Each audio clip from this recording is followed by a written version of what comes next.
ಶೋಭಾ, ಇನ್ನು ಇವ್ರನ್ನೆಲ್ಲ ಎಷ್ಟ್ ದಿನ ಅಂತ ನಂಬ್ಕೊಂಡಿತ್ಯಾ? ಮರ್ಯಾದಕ್ಕೆ ಬಂದ್ಬಿಡು.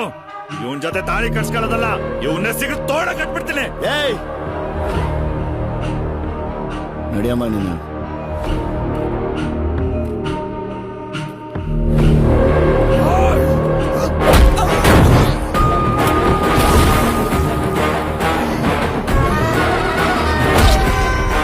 ಇದು ಮ್ಯಾಲ್ ಮನೆಯವ್ರ ವಿಚಾರ, ನಾವು ನಮ್ಮನೆ ಸಂಧಾನ ಮಾಡ್ಕೊಂತೀವಿ.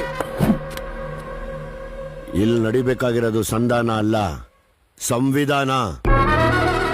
ಮಗನೇ, ಕಾನೂನು ಏನ್ ಹೇಳ್ತದಮ್ಮ? ಮದ್ವೆ ಆತೀವಿ ಅಂದ್ರೆ ಅವ್ರಿಗಾಗೋ ಹಕ್ಕದೆ ಅಂತ ಹೇಳ್ತದಪ್ಪ. ಮಾಡಿಸು, ಮತ್ತೆ ಸಾಕ್ಷಿ ಕಮ್ಮಿ ಬಿದ್ರೆ ಇರೋ ಪೊಲೀಸವ್ರ ಕೈಯಾಗ ಹಾಕ್ಸು, ಇಲ್ಲ ಊರಾಗ ದೊಡ್ಡ ಮನ್ಸರು ಅಂತವ್ರಲ್ಲ ಅವ್ರ ಕೈಯಾಗೆಲ್ಲ ಹಾಕ್ಸು.